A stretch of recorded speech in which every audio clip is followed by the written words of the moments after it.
In this Vagabond Voices podcast, our poetry editor, Colin of the Scottish Poetry Library, will be talking about the work of a poetry editor and about our anthology of new Scottish poetry, Be the First to Like This.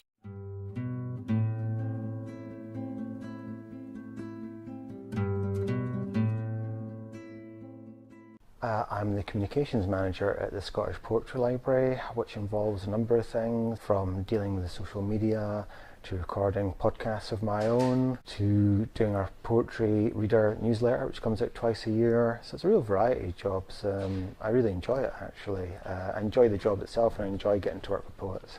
It was a Saturday afternoon, and I happened to be in my flat, and the phone went, and it was Alan Cameron, who I've known for a while now. And Alan phones me up and he says, he goes, oh, great news, Colin. I've got great news.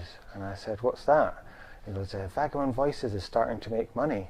And I said, brilliant, well done. And he goes, and because we're starting to make money, what I want to do now is publish some poetry. So immediately I thought of the words of the late, great Robin Williams, who said that cocaine was God's way of telling you you've got too much money.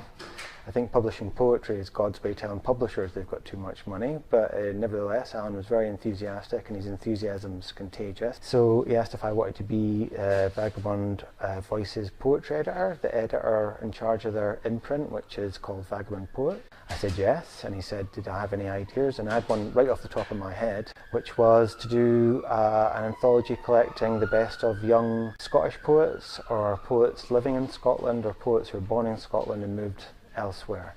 I'd been, through my job and just as a punter, I'd been attending lots of poetry nights in Edinburgh and Glasgow. There's a real, what would you say, spurt of poetry nights, a profusion of poetry nights, whatever the collective noun would be.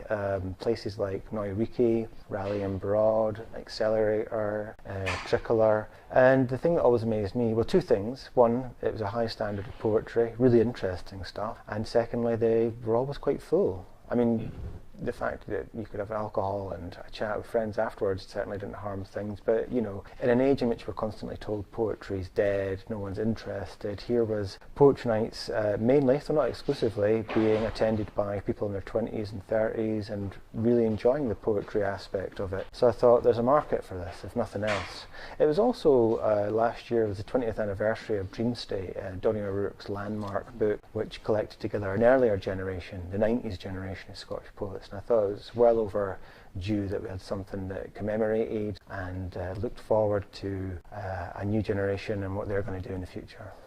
As an editor, first of all, you're the rule setter. You come up with the rules for yourself for how you're going to put together the edition, and that's largely to do with your own taste. And then secondly, once you've set up these rules for yourself, you just decide which poems you like the best. So in one way it's quite indulgent, but another way you are thinking of a potential audience as well. So you're trying to balance this out, you know, trying to trust your own taste while at the same time you've got an eye on potential readers.